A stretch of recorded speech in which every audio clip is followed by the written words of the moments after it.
Good question. What?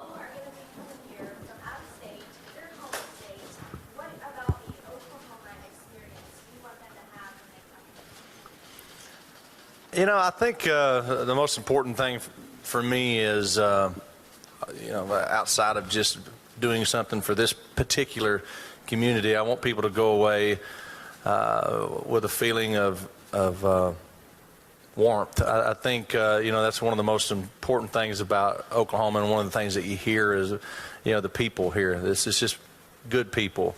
And I heard we were talking about reaching out, and I think that's a good barometer of what I'm talking about, because it really is people help each other here.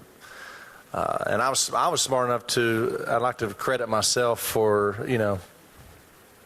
reaching out, be the beneficiary of our ticket sales, because I knew if I did that, it would sell out really quick, because people want to help out with that thing. So I am super smart. It seems like I sold out a show, but reaching out sold this thing out for me. Similar to that question, describe for us your hopes in terms of tourism and the economic impact on Tishomingo through the store and through the restaurant.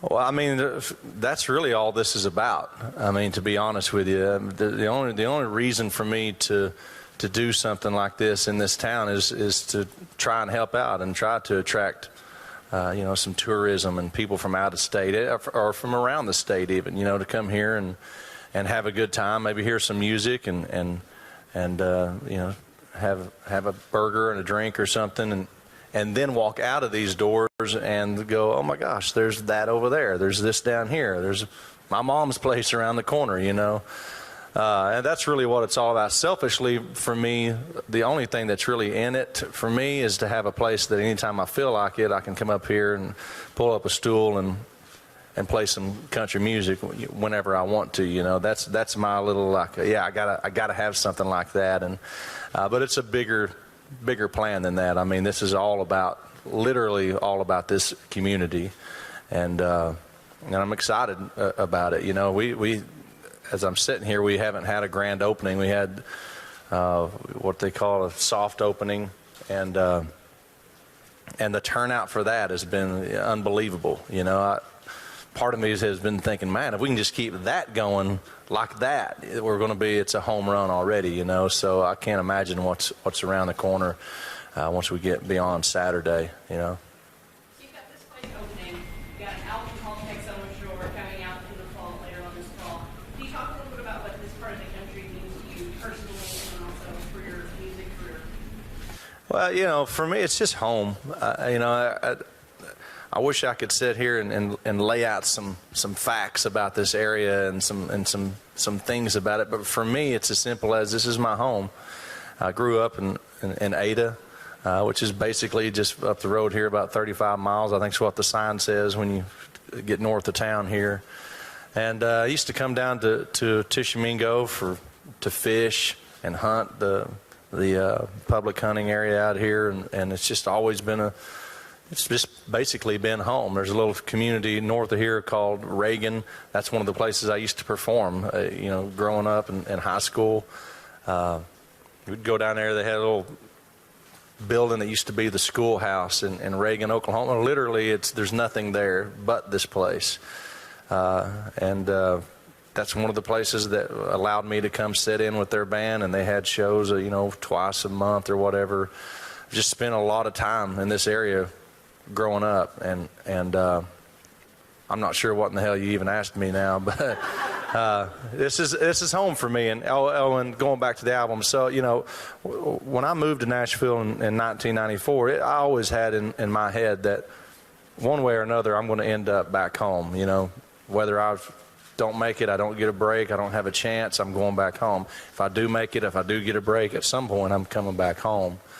And I did that in 2006 and moved here to Tishomingo, found a piece of land that I was excited about, and just moved out here. And and with the making of this new album, that feels like it's a little bit of a throwback when you hear the music on it. A throwback as far as my music goes, maybe to one of those first 2 or 3 albums.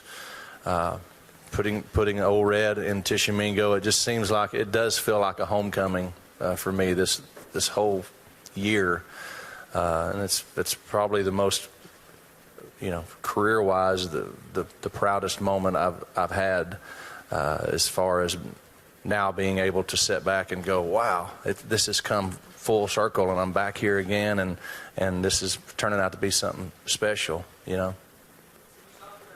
Back to your place and performing. You're dressed way too fancy for this, so this is. So you talk about coming back here to perform just kind of whenever you want to, and kind of being of a homecoming deal for you. A lot of people are used to seeing you in arenas and sold-out tours. Somebody stops in here on a Friday night and you happen to be playing here. What do you want them to know about you? I mean, that sends kind of a different message than packing an arena. Oh man, you know what? The first part of what you're saying, that's my dream. That's my vision of somebody coming in here one day from, wherever and stopping in to get a drink, and I happen to be sitting in here, playing my guitar, singing some music. I don't care what they end up knowing about me. I gave up on that a long time ago. But I want this place to be fun, and I don't want it to be anything other than just a good vibe and a kind of a roadhouse feel, but just a good hang. That's what I want, and if I can contribute to that by sticking my head in here whenever I get a chance and playing some songs on the guitar, that's exactly what I want to do. I think if they take away anything from me, it's going to be that, wow, that guy's obsessed with other people's songs and not his own, because that's my plan when I get in here eventually, is to just get in here and cover, all my old favorites, which, anything 80s, 90s, country, that's kind of my addiction. And so you'll see it on full display if you ever happen to be in here one of these days when I come in and play. Oh, hi. First of all, hi, I'm Maureen Kane with KXII, and we're glad to have you here in our viewing area. And I'd like to know, everybody's asking, where was the photo taken for the album? For the album yeah, cover. Can you tell us? Well, it's funny.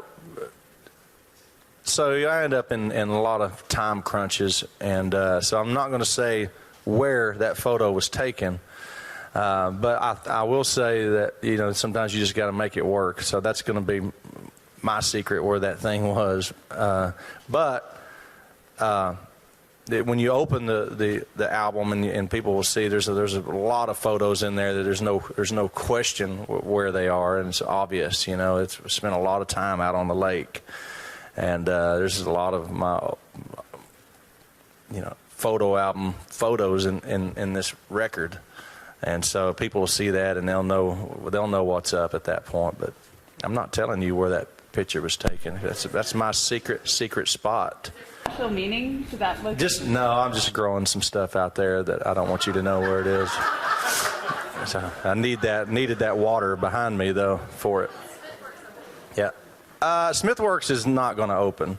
That's just a thing that I was lucky enough to be able to get, and selfishly I spend so much time in there myself that it's just one of my couple of houses that I have here in Johnston County, and it's so awesome over there. It's so neat inside that place. I'm going to be selfish with that one. That's the plan anyway. But you never know. Make me an offer. Okay. Say what? How often do you plan on stopping by? I don't know, man. I mean, look, it could be all the time. It could be like, man, I thought he was going to stop by here and play. What the hell? Because the one thing that I'm not really in control of as much as I want to be is my schedule. And I like to point out my manager. He's standing right back there. It's his fault, but. As much as I can, and as much as it's got to be fun. It's got to be a moment, and it'll happen. It'll happen. Okay, now if we could have everyone on stage for the check presentation. Oh yeah. Oh, there's Carl. Look at that. He's too fancy also. Look at that. I didn't know you had a jacket. Did you borrow that? Yeah, sure don't hand me that.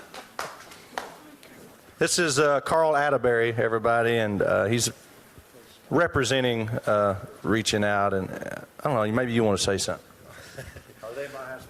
They get me on this mic, I may root you out of a career, boy. You better watch. No, we are very, very, very pleased. When Blake came through and said, hey, we want to do something. Old Red's getting started, and we want to do something for Reaching Out. Well, wow, I couldn't believe it. I mean, this thing's been going since 1982, and I've personally been involved. Yeah.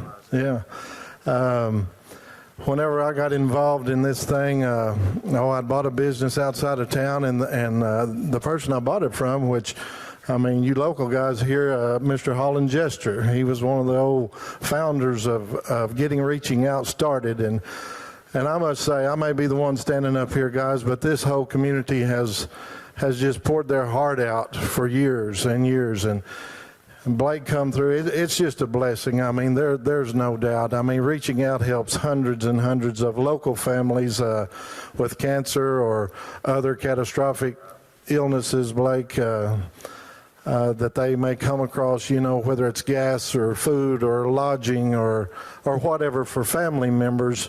That's what Reaching Out's about. There's no administrative fees. It 100% goes to this community, and this whole community just pours out their love and their heart every year to raise money, Blake. And buddy, I mean, we've got to know each other for several years now, and we just can't thank you enough. I mean, there's no words can explain it, because this is going to help a lot of people. Thank you, sir.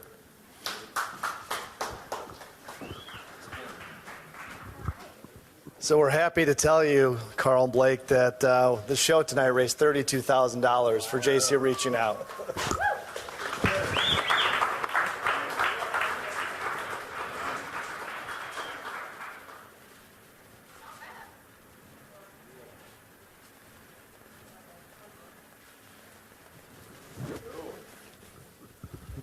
No, absolutely. Thank you. Thank you, buddy.